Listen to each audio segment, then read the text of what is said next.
여러분, 주님을 사랑하십니까? 다시 질문해 볼까요, 그럼?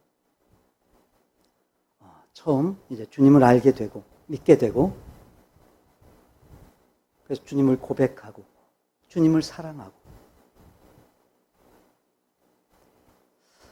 지금도 그만큼, 그때만큼 주님을 사랑하십니까? 분명 우리가 주님을 사랑한다고, 주님으로 우리가 신앙생활을 시작을 했는데, 근데 이제 이 주님이 아니라 우리가 점점 기대만 바래요. 주님이 아니라 우리가 기대를 바래요. 주님으로 충분한데, 주님만으로 충분한데 이 기대가 채워지지 않으면 실망하는 거예요. 그 어느 순간 주님은 없고 기대만 남았어요. 다시 질문해 볼까요? 주님을 사랑하십니까? 주님과 기대. 지금 여러분의 신앙은 어떻습니까? 오늘 본문에 보면 12년 동안을 혈루증을 앓아온 여인이 있었어요. 많은 의사에게 많은 괴로움을 받았고 가진 것도 다 허비했다고 그래요. 근데 아무 효험이 없었고 오히려 병만 더 중해졌다는 거예요. 그러니까 12년을 병으로 고통받으면서 다 찾아가 본 거예요. 다 먹어본 거예요, 먹을 거. 근데 병을 고치긴커녕 돈만 다 허비한 거예요. 다 쓴 거예요, 돈만. 오히려 병은 더 심해진 거예요. 무슨 의미일까요? 이젠 고칠 수 없다는 거예요. 이 고칠 수 있다는 그 희망마저도 다 사라진 거예요. 얼마나 힘들고 얼마나 지쳤을까. 12년을 그랬으니. 분명 지금 이 여인은 최악의 상태에서 최악의 상황을 지금 맞고 있었을 거예요. 그러던 어느 날 예수님에 대한 소문을 들었어요. 뭐 이런 소문이겠죠. 예수님은 능력이 있으시다. 모든 질병은 다 고치신다, 예수님은. 지금 이 여인한테는 지금 이것처럼 기쁜 소식이 없었을 거예요. 그 여인이 그 소식을 듣고 이제 생각을 해요. 내가 이제 예수님 앞에 나가서 그 예수님의 옷자락에 손을 대기만 해도 내 병 고칠 수 있을 거야. 생각을 해요. 왜 이런 생각을 하게 됐냐면, 여러분, 그 당시에는요, 그러니까 이런 생각이 유행을 했대요. 이제 누군가 어떤 그 능력을 소유하고 있으면 그 능력이 그 사람 옷에도, 옷자락에도 그 능력이 다 들어가 있다고 생각을 했대요. 그러니까 주님이 능력이 있으시니까 그 주님의 옷자락에도 능력이 있다고 생각을 한 거예요, 여인이. 네, 여러분, 생각은 생각일 뿐. 상황을 좀 살펴보면 이게 그렇게 간단한 문제는 아닌 거예요, 지금. 자, 먼저 지금 이 여인은 지금 혈루증을 앓고 있었어요. 쉽게 말하면 지금 하혈을 하는 그런 유출병을 지금 앓고 있는 거예요.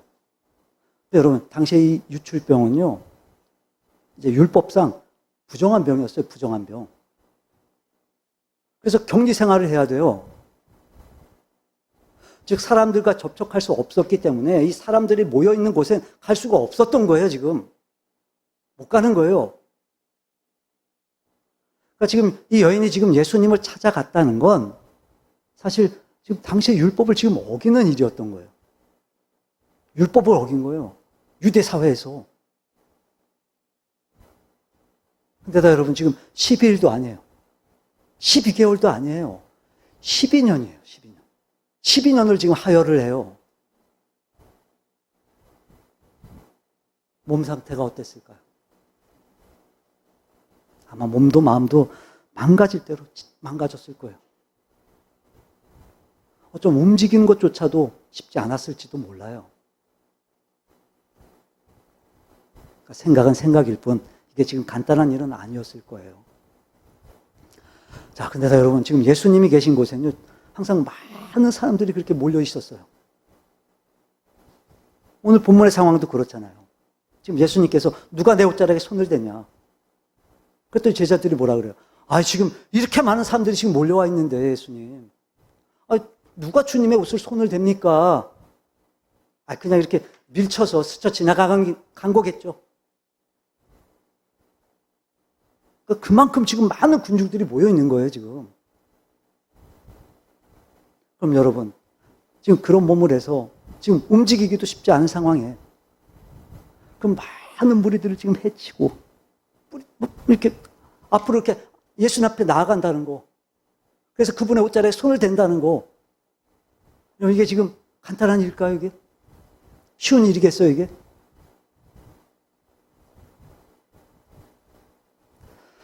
게다가 그쯤 되면요,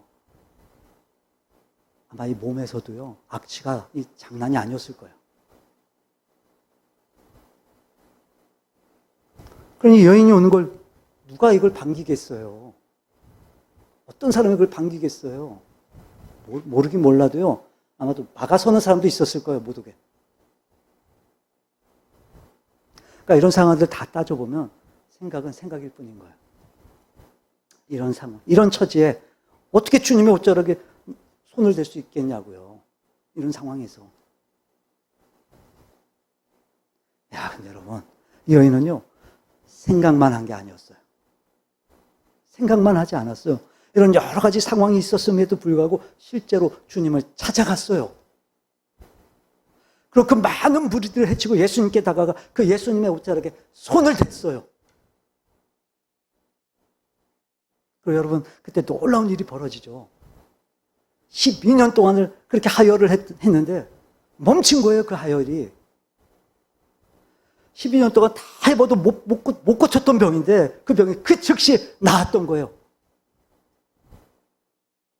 이 여인이 생각하고 이 여인이 행동한 대로 정말 고칠 수 없는 병이었지만 주님의 능력을 통해 이 여인은 병을 고쳤어요.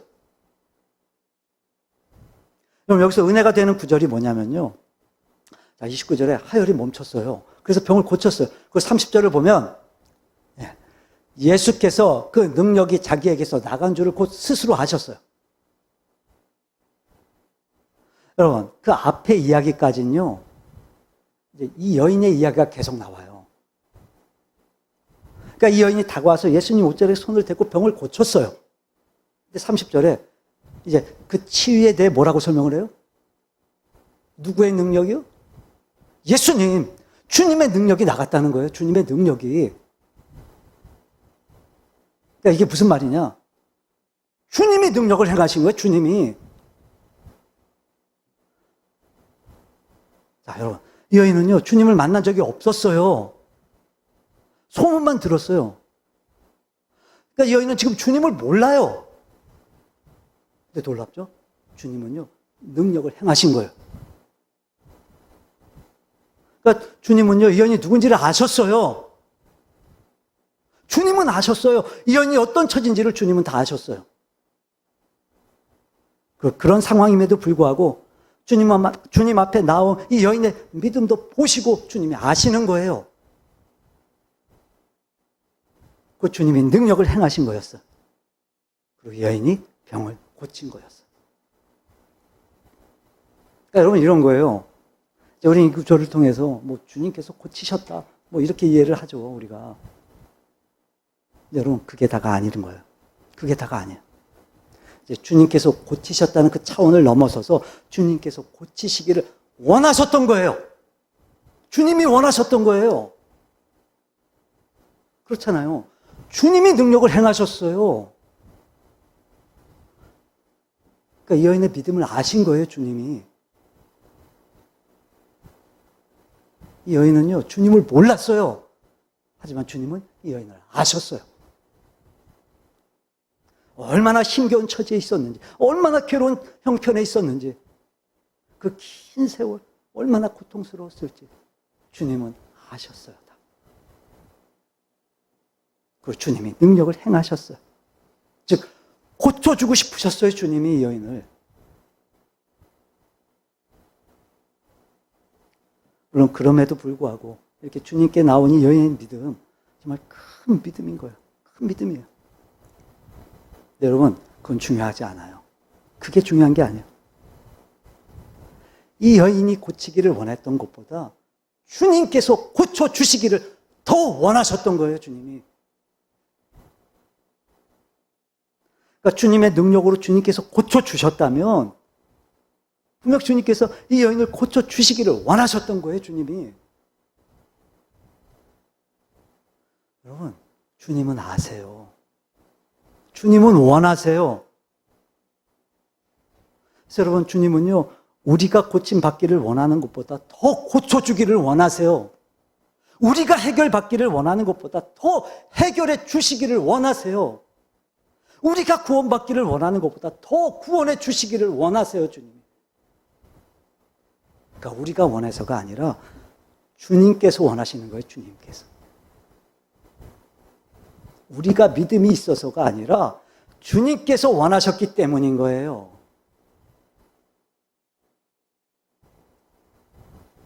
생각해 보세요, 여러분. 우리가 기도를 하면 뭘 얼마나 하겠어요? 우리가 하나님께 매달리면 뭘 얼마나 매달리겠어요? 우리가 하나님께 예배를 드린다 한들 뭘 얼마나 하겠냐고요? 그게 아니라 우리가 원하는 것보다 주님이 더 원하셨던 거예요. 그럼 주님은요, 우리를 아세요. 주님이 우리를 아세요. 아무도 모를 거라고 생각하는 거 주님은요, 아세요. 내가 어떤 처지에 있는지, 내가 뭐 때문에 아프고 괴로운지, 내가 뭐 때문에 힘겨워하는지 정말 아무도 모르는 것 같아도 주님은 아세요. 다 아세요, 주님. 그래서 우린 벗어나고 싶고 해결받고 싶은 거, 치유받고 싶은 거, 여러분, 우리가 원하는 것보다 주님이 더 원하세요.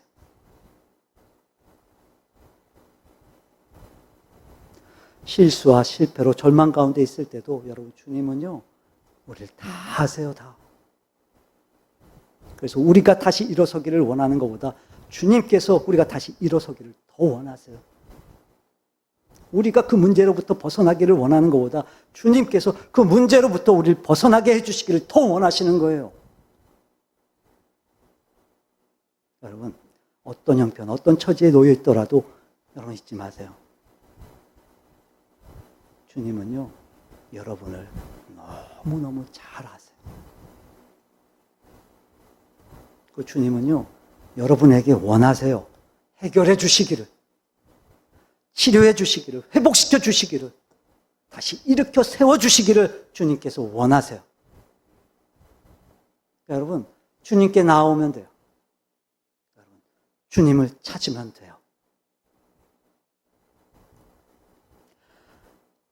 그렇게 주님이 능력을 행하셔서 그 긴 시간, 그 아픔과 고통 가운데 있었던 이 여인을 치료해 주셨던 것처럼 오늘 주님 앞에 나온 여러분 모두에게 여러분을 잘 아시는 주님께서 여러분 한 분 한 분을 다 살펴주셔서 여러분에게도 이런 치유의 은혜가 있기를, 이런 회복의 은혜가 있기를 바랍니다. 그 모든 문제와 상황으로부터 자유함을 얻는 은혜도 있기를 바랍니다. 자, 근데 여러분, 오늘 이 이야기에서 우리가 주목해서 봐야 될 부분이 있어요. 이제 그게 뭐냐면, 자, 지금 12년 동안 그녀를 괴롭혔던 질병에서 지금 그녀가 고침을 받았어요. 자, 그럼 여러분, 이 여인이 가장 원했던 게 뭘까요? 제일 원했던 게 뭘까요? 그렇죠. 병 고치는 거, 병 낫는 거. 당연하겠죠, 그게? 그러니까 12년 동안 이 여인은 그걸 원했고, 그래서 주님께 다가왔고, 옷자락에 손을 댔고, 그리고 병을 고쳤어요. 그럼 이제 얘기가 끝나야 되잖아요. 지금 다 이제 해결됐잖아요. 제일 원하는 게 뭐예요? 병 고치는 거잖아요, 병 고치는 거. 그래서 고쳤잖아요, 지금. 해결됐잖아요. 그럼 얘기가 끝나면 되잖아요. 뭐 병 고쳤다, 집에 갔다, 잘 살았다. 끝나면 되잖아요. 근데 끝나지가 않아요, 얘기가, 여러분. 근데 더 놀라운 사실이 뭔지 아세요, 여러분? 이 여인이 병을 고치는 게 지금 25절부터 29절까지인데 지금 29절까지 예수님은 등장도 하지 않으세요. 안 나와요, 29절까지 예수님이. 그러니까 예수님이 뭘 하셨다, 예수님이 어떤 말씀을 하셨다, 없어요, 이런 얘기가. 안 나와요. 이상하잖아요, 여러분. 이 여인이 제일 원했던 건 분명히 병을 고친 거였는데, 그리고 병을 고쳤으면 얘기가 끝나면 되는데, 지금 얘기가 끝나지도 않고, 주님은 아직 등장도 안 하세요. 그 이야기는 계속해요. 계속 되어져요, 계속. 여러분, 고쳤으면 된 거 아니에요? 해결받았으면 된 거 아니에요? 끝난 거 아니에요? 그러니까 여러분, 이 본문의 이야기에서 주님이 들려주고 싶은 말씀은 뭐 병을 고쳤다, 나았다, 해결됐다, 이게 아닌 거예요, 지금. 우리에게 들려주고 싶은 얘기는 이게 아닌 거예요, 지금. 그러니까 지금 이 어마어마한 이 기적의 이야기는요, 본론이 아닌 거예요. 서론인 거예요, 서론. 이 엄청난 이 이야기에 아직 예수님은 아무 말씀도 안 하세요, 아무 말씀도. 예수님은 아직 등장도 안 하셨어요. 자, 그럼 여러분, 이 본문을 통해서 정말 주님이 원하셨던 게 뭐였을까? 이 어마어마한 기적보다 더 어마어마한 이야기가 도대체 뭘까? 자, 우리가 오늘 이야기를 좀 나눠볼까요? 여러분, 그리고 이제 30절에 보면 이제 비로소 주님이 등장을 해요, 30절에. 예수님께서 그 능력이 자기에게서 나간 줄을 곧 스스로 하셨어요. 그리고 무리 가운데 돌이켜 뭐 하세요? 말씀하세요. 말씀하세요. 그러니까 더 어마어마한 이야기가 있기 때문에 이제 주님이 등장을 하세요. 그리고 말씀하세요, 주님이. 뭐라고 말씀하세요? 네. 누가 내 옷에 손을 댔냐? 누가 내 옷에 손을 댔냐? 여러분, 이 여인은 주님을 몰랐어요. 근데 주님은 이 여인을 아셨어요. 주님이 그 능력으로 이 여인을 고쳤다는 건 주님이 아셨던 거예요, 이 여인을. 아시니까 고쳐주신 거예요. 분명히 주님에게서 능력이 나갔잖아요. 주님한테서 능력이 나갔잖아요. 그러니까 주님이 행하신 일인 거예요, 지금. 자, 그럼 여러분, 주님은 이 여인을 아세요, 모르세요? 아세요. 근데 주님께서 누가 내 옷에 손을 댔냐 그러시는 거예요. 물으시는 거예요, 지금. 아시는데.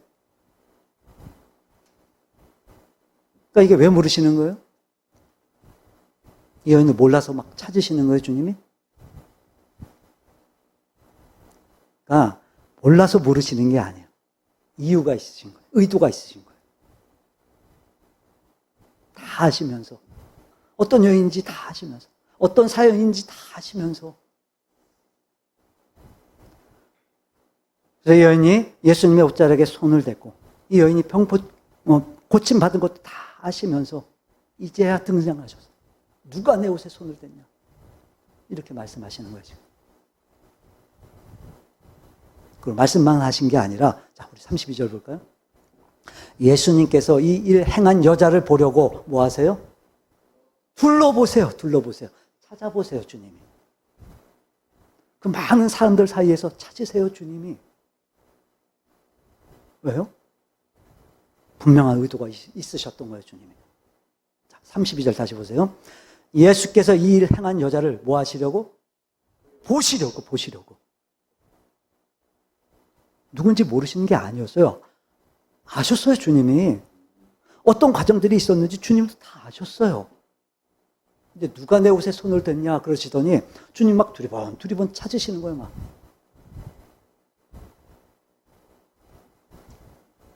주님의 의도가 뭐였는지 아세요, 여러분? 지금 여인을 찾고 계세요. 누가 내 옷에 손을 댔냐? 몰라서 찾으시는 게 아니라 누군지 아시는데 찾으시는 거예요. 그럼 이게 무슨 말이겠어요, 여러분? 이유가 뭐겠어요? 그러니까 병을 고쳐주시는 것보다 더 중요한 의미가 있겠죠. 그게 뭐예요? 더 중요한 의미가 뭐예요? 왜 찾으시는 거예요? 나오라는 거예요, 내 앞에. 내 앞에 나오라는 거예요. 이거 너무 중요해요, 너무.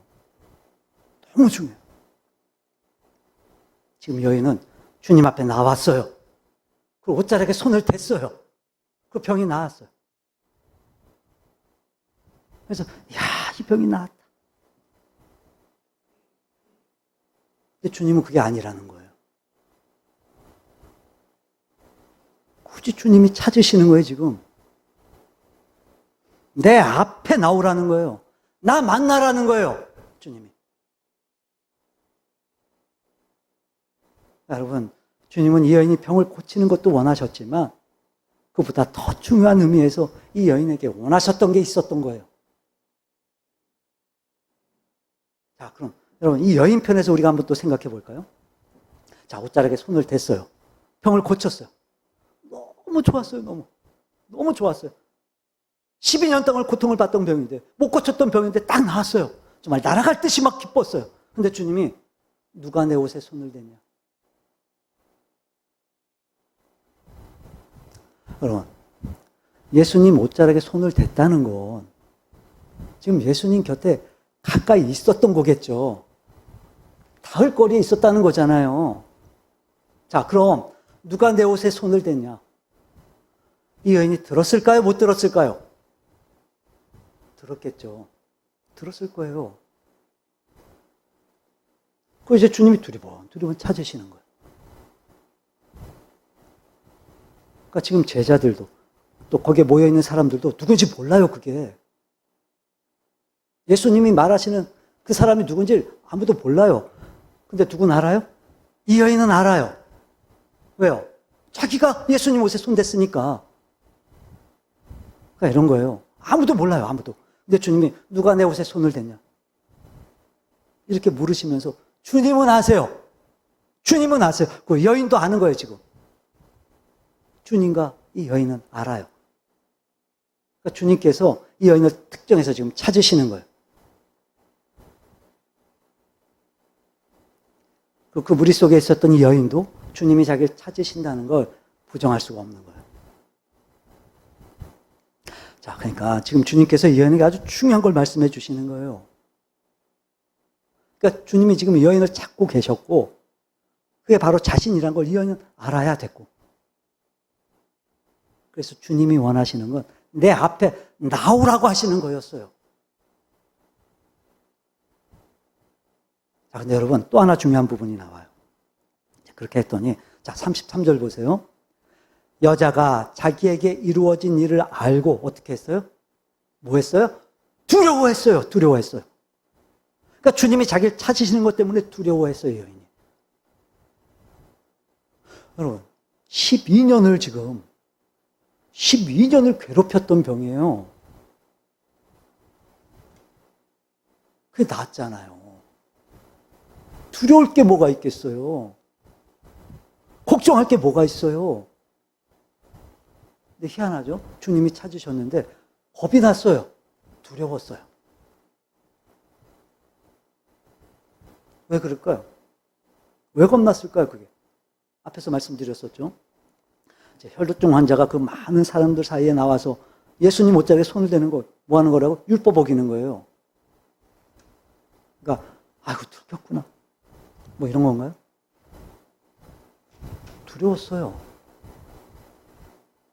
근데 그 이유는 아닌 거예요. 아닐 거예요, 그게. 그렇잖아요, 여러분. 정말 그게 두려웠으면 도망치면 돼요, 그냥. 근데 희한하죠? 두려운데 도망치지 않았어요. 두려운데 주님 앞에 나왔어요. 그러니까 여기서 두려웠다는 말은 그 두려움이 아닌 거예요, 지금. 그 모습을 지금 어떻게 기록하고 있냐면, 이제 30번 맨 마지막에 보면, 두려워, 떨며 와서 그 앞에 어떻게 했어요? 엎드렸어요.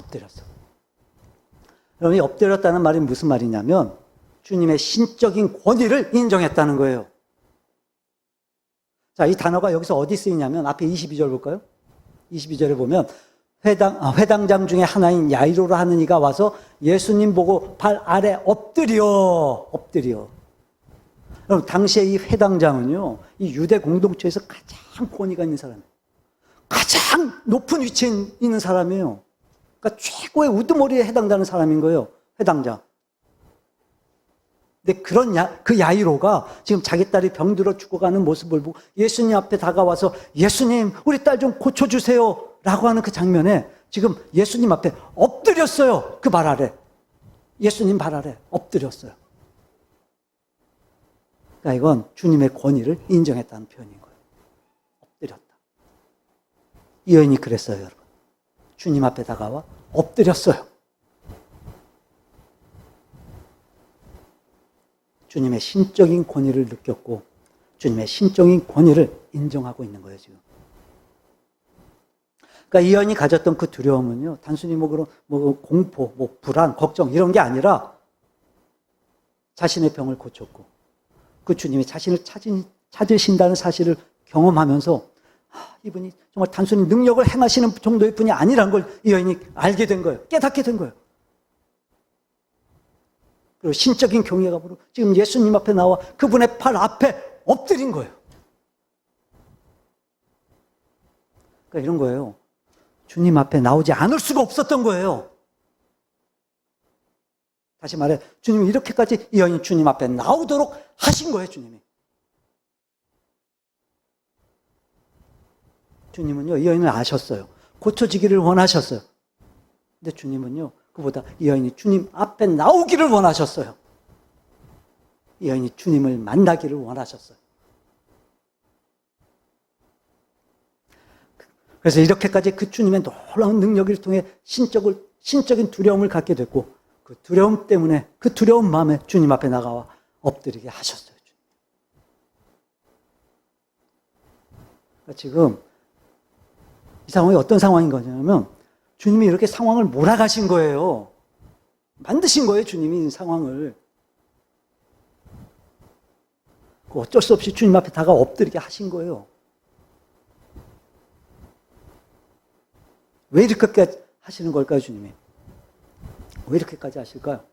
병 고쳤으니까 그냥 가면 그만인 걸.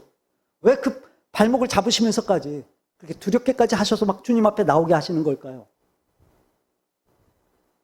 왜 이 여인을 주님이 꼭 찾으시려 했던 걸까? 왜 이 여인을 주님이 꼭 만나시려고 했던 걸까? 이 여인이 주님 앞에 다가왔을 때 주님이 이렇게 말씀하세요. 우리 34절 볼까요? 예수께서 이르시되 딸아, 내 믿음이 너를 구원하였으니. 내 믿음이 너를 구원했다. 여러분, 여기에 이 구원이라고 하는 말은 단순히 병 고침의 의미가 아니에요. 병을 고치는 의미가 아니에요. 바로 죄에서 구원받아 영성을 얻게 되었다라는 거예요. 그러니까 지금 예수님께서는 그 많은 사람들 앞에서 지금 공개적으로 이 여인은 더 이상 죄인이 아니라 예수님을 믿는 그 믿음 때문에 구원받았다는 사실을 지금 선포하고 계시는 거예요, 주님이. 그리고 이렇게 말씀하세요, 주님이. 평안히 가라. 평안히 가라. 이제 가라고 하세요, 이제. 이제 끝난 거예요, 이제. 자, 주님이 여인을 아셨어요. 만나기를 원하셨어요. 고쳐주기를 원하셨어요. 그 여인은 구원을 받았어요. 그리고 주님이 지금 뭐라고 말씀하세요? 평안히 가라. 이제 가라는 거예요. 자, 그럼 여러분, 주님이 정말 원하시는 건 뭘까요? 정말 주님이 원하시는 건 뭘까요? 평안을 주기를 원하시는 거예요, 주님. 평안 주기를 원하시는 거예요. 고쳐주고 가라고 하신 게 아니라 평안을 주시고 이제 가라 하시는 거예요. 이게 이야기의 핵심이에요. 평안. 깜짝 놀랐어요. 아까 우리 집사님이 찬양 인도하시면서 평안을 말씀하셔서 어떻게 알았지?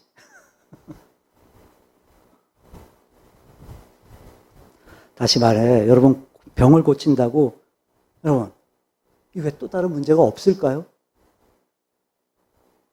물론 이 여인이 지금 12년 동안 그렇게 혈루증을 앓았으니까 가장 큰 문제가 그 문제였겠지만 여러분 그것만 고통스러울까요? 병을 고쳤다 해서 이외에 또 다른 문제, 또 다른 아픔, 또 다른 괴로움이 없을까? 왜 없겠어요? 근데 이 여인은요, 병만 고치면 된다고 생각을 했어요. 병만 고치면 된다고 생각을 했어요, 이 여인은. 근데 주님은 그게 아니었던 거예요. 지금 이렇게까지 해서라도 주님께 나오게 하시고, 그리고 이 여인에게 주님이 정말로 곧 주기를 원하셨던 건 이 여인에게 평안을 주기를 원하셨던 거예요. 이 여인이 평안하기를 원하셨던 거예요, 주님이. 자, 여기에 번역된 이 평안이라는 단어가 전에 한번 설명을 드렸죠. 에이레네예요. 에이레네. 그러니까 이 말이 히브리어 샬롬의 헬라식 표현이에요. 샬롬의 헬라식 표현. 구약의 샬롬이 신약의 헬라어 에이레네예요. 여러분, 이 샬롬이라는 말을 우리는 그냥 단순히 인사 정도로 이렇게 생각을 하는데 아니에요, 여러분. 이 샬롬이라는 단어는요, 우리의 믿음의 가장 본질적인 내용을 담고 있어요. 그리스도 예수만이 주실 수 있는 평안. 즉, 예수를 믿고, 예수를 만나, 그렇게 예수님 믿을 때만 얻을 수 있는 그 평안. 그걸 주시길 원하셨던 거예요, 주님이. 병 고침이 아니라 평안. 문제 해결이 아니라 평안. 어떤 상황, 어떤 형편에도 깨어지지 않는, 어떤 문제, 어떤 아픔에도 흐트러지지 않는, 결코 세상이 줄 수 없는 진정한 그 평안. 주님만이 주실 수 있는 진정한 평안. 주님이 그걸 주길 원하셨던 거예요.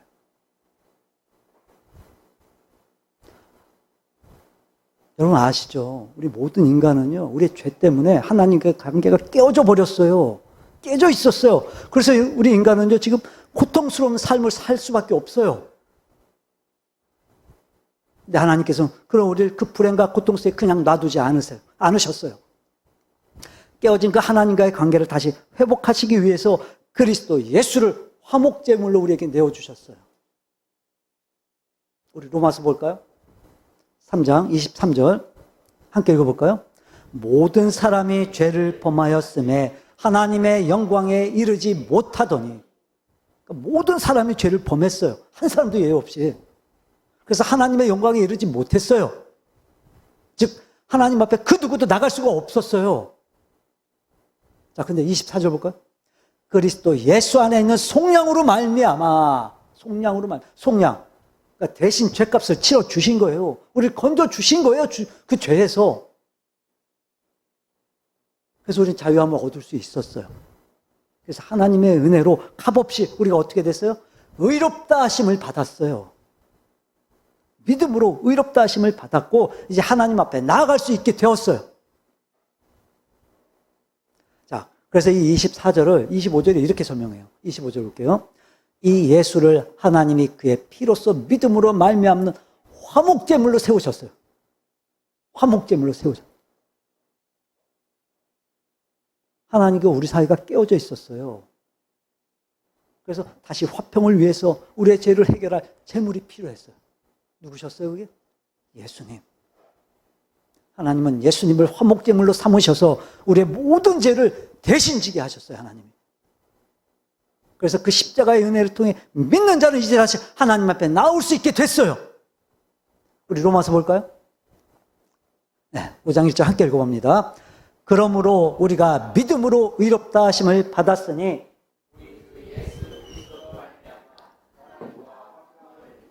아멘. 믿음으로 의롭다 하심을 받았으니까 이제 화목제물이신 그 그리스도 예수를 통해서 이제 하나님과의 관계가 회복됐으니까 이제 우리는 다시 하나님과 화평을 누리자는 거예요. 여러분, 여기서 이 화평 역시 에이레네요. 오늘 본문의 평안이 가라. 그 평안하고 같은 단어예요. 그러니까 히브리어의 샬롬을 헬라식으로 표현한 단어예요.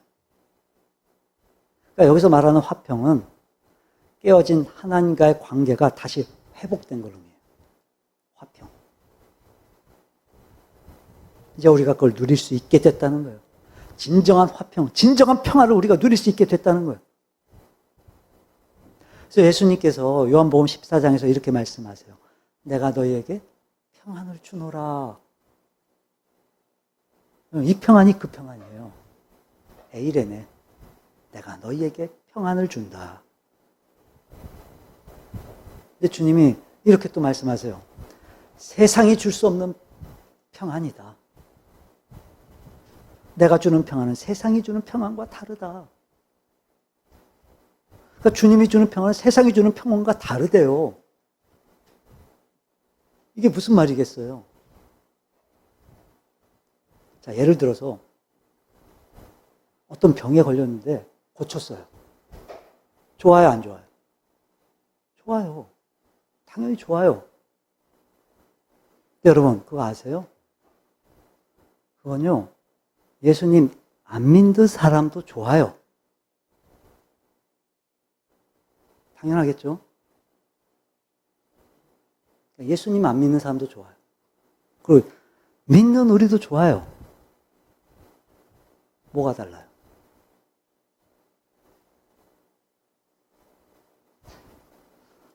사업에 실패했는데 다시 잘 됐어요. 성공했어요. 좋아요, 안 좋아요? 당연히 좋겠죠. 그건 예수님 안 믿는 사람도 좋아요. 자, 취직이 안 됐는데 드디어 취직이 됐어요. 좋아요, 안 좋아요? 당연히 좋아요, 당연히. 그건 예수님 안 믿는 사람도 좋아요. 그게 평안이에요? 아니에요. 주님 뭐라고 말씀하세요? 내가 너희에게 평안을 준다. 근데 내가 주는 평안은 세상이 주는 것과 다르다. 그럼 주님이 주신다는 평안이 뭘까요?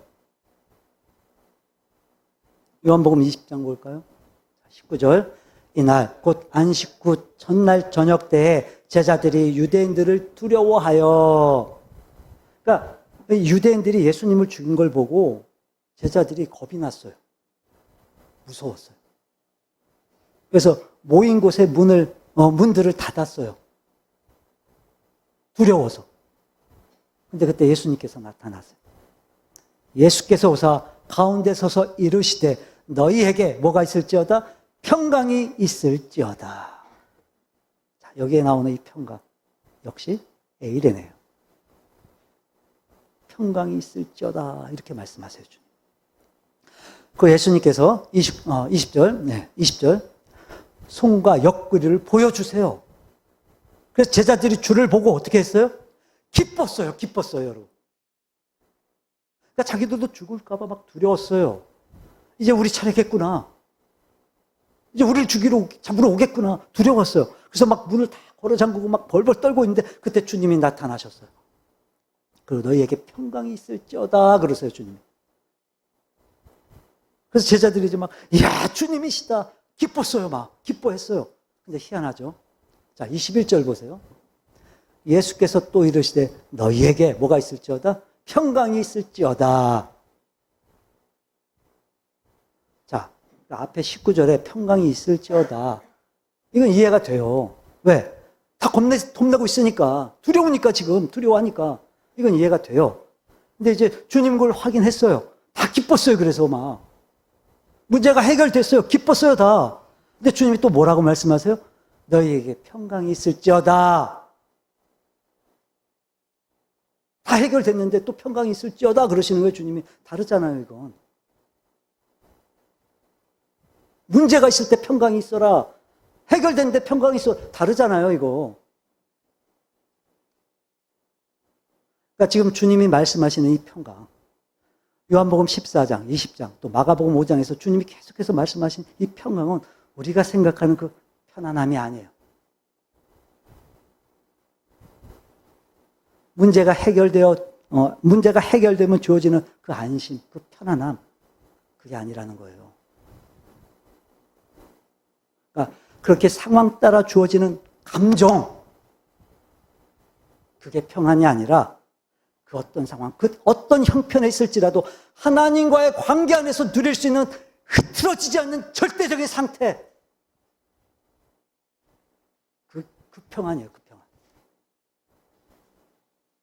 주님이 우리에게 주시길 원하시는 건 바로 그 평안인 거예요. 근데 이건요, 주님으로만 얻을 수 있어요. 주님으로만.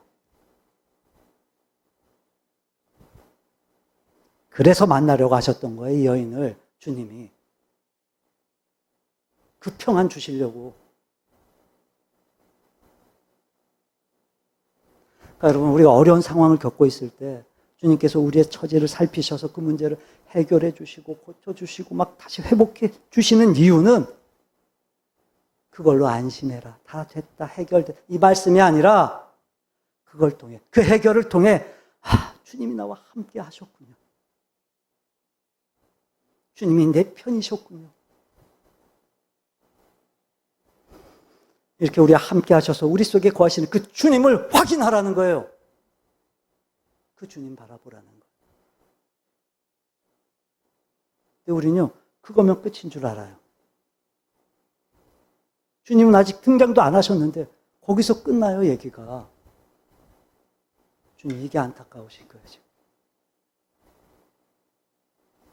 그러니까 주님이 주시기를 원하시는 건 문제가 있든 문제가 없든, 병에 걸렸든 병에 걸리지 않았든, 실패했든 성공했든, 그런 상황에 따라 주어지는 그 감정이 아니라 그럼에도 불구하고 어떤 상황에도 흐트러지지 않는 그 절대적인 평강의 상태. 네, 여러분, 그걸 주셨단 말이에요. 주님이 이미 주셨다니까요. 십자가에서.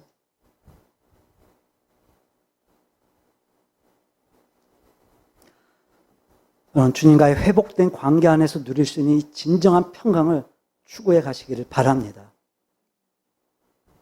어떤 상황에서도 우리가 흐트러지지 않고 무너지지 않고 깨어지지 않을 수 있는 이 진정한 이 평안. 주님을 만나고 경험하고 주님과 더 가까워지고 이렇게 주님 안에서만 누릴 수 있는 이 진정한 평안을 추구해 가시기를 바랍니다. 누릴 수 있기를 바라요. 방법이 뭘까요, 여러분? 딱 하나밖에 없어요, 딱 하나. 주님이요, 주님과 우리 사이의 관계를 이제 요한복음 15장에 보면 포도나무와 가지로 비유를 하세요. 너희가 내 안에, 내가 너희 안에. 그러면 많은 열매를 맺는다. 근데 너희가 나를 떠나면 아무것도 할 수 없다 그래요. 그러니까 주님과의 관계. 주님으로 충분하다는 거예요. 주님 안에 있는 것으로 충분하다는 거예요. 근데 주님을 떠나면 아무것도 안 돼요. 그래서 이렇게 말씀하세요. 반복해서 말씀하시면서 7절에 너희가 내 안에, 내 말이 너희 안에 거하면, 내 말이 너희 안에 거하면. 자, 그러니까 주님이 우리 안에 거하신다. 이게 뭐예요? 우리 안에 말씀으로 거하시는 거예요. 말씀으로. 그러니까 우리가 어떻게 그 주님과의 친밀함을 통해, 어떻게 그 주님과의 교제를 통해 우리가 진정한 평안을 누릴 수 있을까? 흐트러지지 않는 그 절대적인 상태 우리가 어떻게 누릴 수 있을까? 말씀이에요. 말씀을 읽고 말씀을 듣고 말씀을 묵상해야 돼요. 그래서 끊임없이 하나님의 말씀을 향해야 돼요. 자, 그리고 너희가 내 안에, 내 말이 너희 안에 거하면 무엇이든지 원하는 대로 구하라 라고 하세요. 뭐 하는 거예요? 기도하는 거예요. 기도하는 거예요. 그 말씀으로 기도하는 거예요. 그 말씀으로 고민하면서 생각하면서 기도하는 거예요. 기도. 그러면요, 반드시 그 말씀 속에 우리를 향하신 하나님의 응답이 있어요.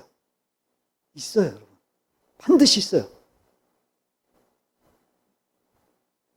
여러분, 주님이 깨닫게 하시는 그 말씀, 내가 붙들고 붙들리는 그 말씀의 은혜 속에 완벽한 치유가 있고 완벽한 회복이 있고 그게 완벽한 능력이 되는 거예요. 그걸 경험하기를 바라요. 그걸 경험하기를 바라요. 근데 문제는 뭐냐? 지금 그런 상황에 주님의 말씀이 우리를 이렇게 평안케 한다는데 그럴 만한 말씀의 은혜가 없는 거예요. 왜요? 말씀 앞에 있질 않는 거예요. 점점 막 줄어드는 거예요, 그 시간이. 그래서 기도도 줄어드는 거예요, 기도도. 말씀을 읽고, 말씀을 두고, 한 구절이라도 묵상하면서 고민하고, 그 말씀 붙들고 기도하고, 안 하는 거예요. 바쁘다, 힘들다, 시간 없다. 안 하는 거예요.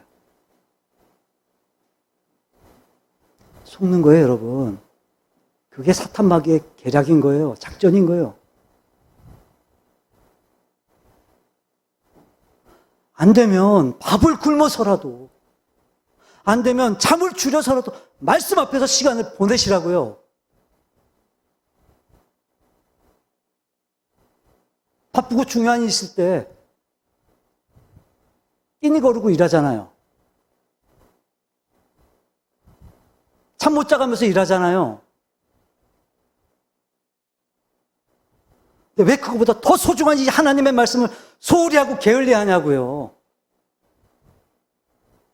진정한 평강을 누릴 수 있는 이 하나님의 말씀을 왜 소홀히 하냐고요. 왜 게을리 하냐고요, 여러분.